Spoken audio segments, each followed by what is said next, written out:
You know, most of us know the story of the American Revolution, that incredible fight for independence against a global empire. But have you ever stopped to think about what happened the day after they won? See, winning a war is one thing, but building an entire nation from scratch, that's a whole different ballgame. Today we're going to dive into those chaotic, uncertain, and honestly fascinating years right after the Revolution, a time when the brand new United States was teetering on the edge of collapse. And that was it. That was the single biggest question on everyone's mind. The victory parades were over, the confetti was swept up, and now the real work had to begin. They had this idea of a country on paper, but in reality, they had no strong government, no stable economy, and honestly, no real sense of being one people. The question wasn't about how to win freedom anymore, it was what in the world do you do with it? Okay, so let's get our timeline straight. In 1776, you have the Declaration of Independence. Boom, the war starts. 7 long years later, in 1783, the Treaty of Paris officially ends it. Great Britain finally says, all right, you're your own country. That whole period was about winning the fight. But the period after 1783, that was about something way harder, surviving the peace. So, here's how we're going to break this all down today. We'll start with the huge challenges they faced right out of the gate. Then we'll look at why the states weren't really united. We'll examine their first shot at a government, see how that led to a massive crisis, and finally, understand why they had to scrap the whole thing and start over.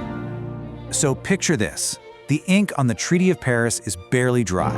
The United States is officially born.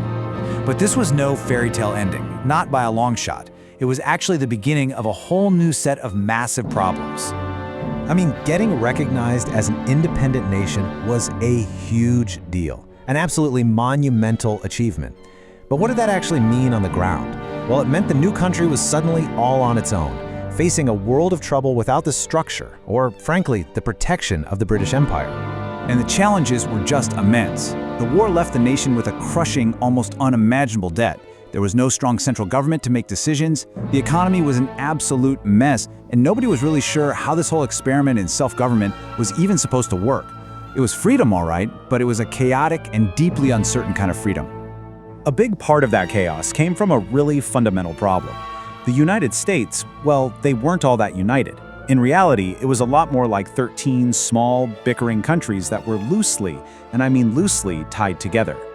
You have to remember, people back then didn't really think of themselves as Americans first. Not at all. They were Virginians or New Yorkers or Georgians. Sure, the 13 states banded together to fight a common enemy, but as soon as that enemy was gone, all their old differences and rivalries came roaring right back. And this just paints a perfect picture of the chaos. I mean, can you imagine trying to run a country where every state has its own laws, its own money, and its own rules for trade? Just doing business between North Carolina and South Carolina could be as complicated as trading with a foreign country. It was a complete recipe for confusion and conflict. So why was it like this? Well, it all comes down to one powerful emotion: fear. The states had just fought a brutal war to escape what they saw as the tyranny of a powerful, faraway government in London. So the absolute last thing they wanted was to create another powerful government right in their own backyard. This fear of a strong central authority was the single biggest obstacle to becoming a unified nation. And that fear, it was baked directly into the nation's first constitution. It created a system that was, by its very design, meant to be weak and deeply, deeply flawed.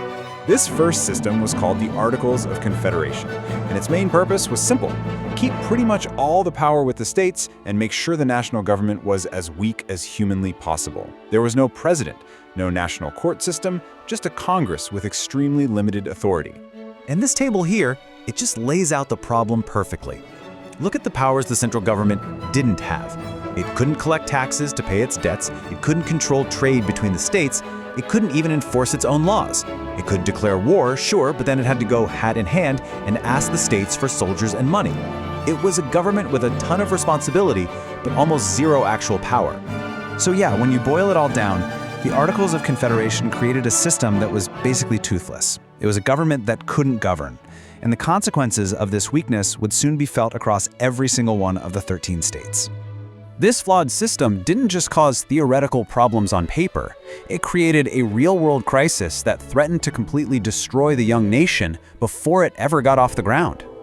First, there was the money. The country was flat broke, drowning in debt from the war.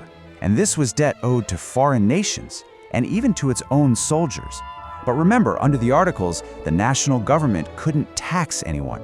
It could only ask the states for money. And more often than not, the states just ignored the requests. So that debt just kept growing. And the economic chaos just spiraled. Britain, now a rival, cut the US off from its profitable trade networks. The national currency was pretty much worthless. Trade between states was a nightmare with 13 different currencies floating around. And to make it all worse, the national military was so small it couldn't even defend its own borders. The nation was an economic and a military sitting duck. This all came to a head with an event called Shays' Rebellion. What happened was, in Massachusetts, farmers, many of them veterans of the war, were losing their farms because of debt and high taxes. When their protests were ignored, they picked up guns and rebelled against their own state government. The states struggled to stop it, and the national government? It was completely powerless to help.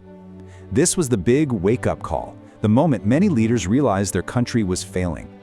Shays' Rebellion was that final alarm bell. It exposed the fatal weaknesses of the Articles of Confederation for everyone to see and proved that the nation had finally reached its breaking point.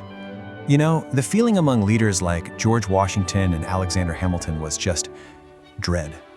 The great experiment in liberty looked like it was about to end in total failure and chaos.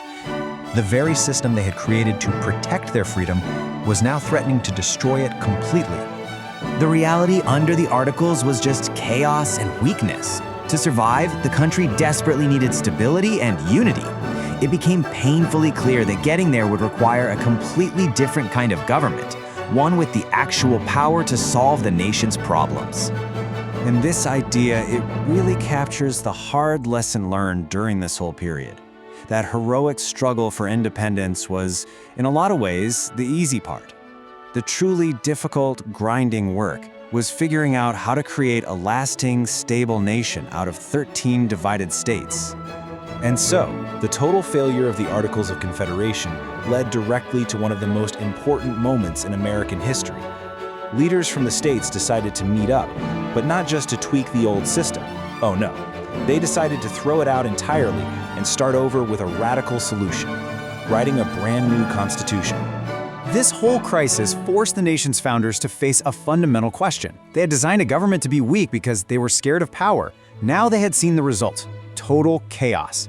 So if that system was a complete failure, what would a better one even look like? How could they possibly create a government that was strong enough to unite a nation, but not so strong that it would threaten the very liberties they had just fought and died for? That's the question that would lead directly to the US Constitution.